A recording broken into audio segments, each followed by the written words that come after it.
आइए अब ई return tool में कार्य करना जानेंगे। इसके लिए ई रिटर्न टूल शॉर्टकट को 2 बार क्लिक करते हैं। संस्था का एस्टेब्लिशमेंट क्लिक करते हैं, इसे हम ओपन कर देते हैं। जैसा कि पूर्व में भरा हुआ था, यूजर आईडी एडमिन लिखते हैं, पासवर्ड भी एडमिन लिखते हैं, इसे हम लॉगिन कर देते हैं। मॉड्यूल्स खुल जाता है। मॉड्यूल्स में 5 भाग होते हैं। पहला भाग मास्टर, दूसरा ट्रांजैक्शन, तीसरा भाग generate return for submission to EPFO, चौथा भाग रिपोर्ट्स फॉर एम्प्लॉयर्स, 5वां भाग सिस्टम एडमिन। आइए सर्वप्रथम मास्टर पर कार्य करना जानते हैं। मास्टर को क्लिक करते हैं, 2 सब मॉड्यूल्स खुल जाते हैं, एस्टेब्लिशमेंट डिटेल्स, एम्प्लॉयज मास्टर। सर्वप्रथम एस्टेब्लिशमेंट डिटेल, इसे हम डबल क्लिक करते हैं, एक फॉर्म खुल जाता है। इस फॉर्म को हम एडिट कर देते हैं। एडिट करने पर इसमें नेम ऑफ द एस्टेब्लिशमेंट, इस फॉर्म को भरते हैं। इसके पूर्व में हम जानेंगे region code, office code, establishment code, extension if any, ये सब हमारे लिए स्वतः भरे हुए प्राप्त होते हैं। उसके नीचे वाला फॉर्म हमारे लिए भरना है, नेम ऑफ द एस्टेब्लिशमेंट। यहां अपनी संस्था का नाम लिखते हैं। एक उदाहरण के लिए SSM स्पेस बंडा।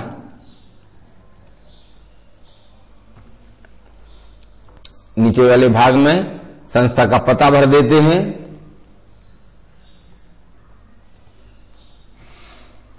यदि कोई दूसरा पता होता है तो इसे भी हम लिखते हैं। फिर डिस्ट्रिक्ट, उदाहरण के लिए सागर, यहां शहर का नाम लिखना है।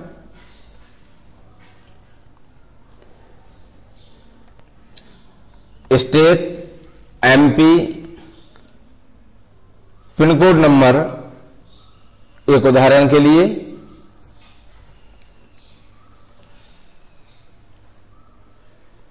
Employer authorise person.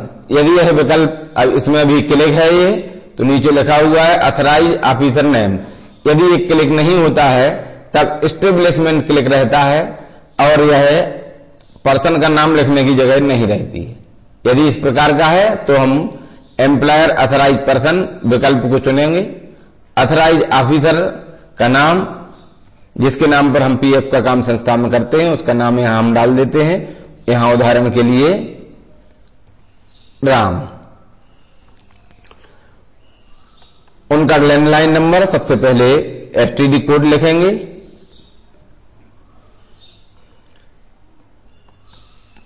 फिर फोन नंबर लिखेंगे, मोबाइल नंबर यहां लिखेंगे, 10 अंकों का मोबाइल नंबर, फैक्स नंबर यदि होता है तो फैक्स नंबर लिखते हैं, यदि नहीं है तो उसे हम खाली छोड़ देते हैं। इसी प्रकार से उनका ईमेल एड्रेस हम टाइप कर देते हैं, ram@gmail.com।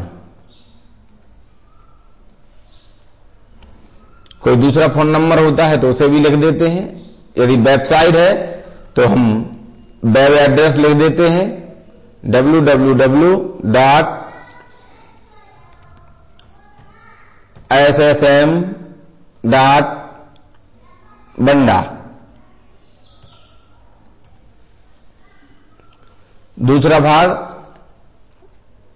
एग्जाम्पशन स्टेटस रहता है। सामान्यतः इसमें वही विकल्प अनएग्जाम्पेड हर जगह क्लिक रहता है। यदि नहीं है यह क्लिक तो हम कर देते हैं। अगले भाग में डेट ऑफ कवरेज, संस्था में जिस तिथि से भविष्य निधि योजना लागू हुई है उस तिथि को हम यहां लिखते हैं। एक उदाहरण के लिए 1 जुलाई 1995। नीचे वाले भाग में applicable date for pension scheme और भविष्य निधि सामान्यतः एक साथ लागू होती है, इसलिए वही डेट रहती है, उस डेट को यहां लिखते हैं। अब इसे हम सेव कर देते हैं, हमें सूचना प्राप्त होती है, इंफॉर्मेशन अपडेटेड सक्सेसफुली, इसे हम ओके कर देते हैं।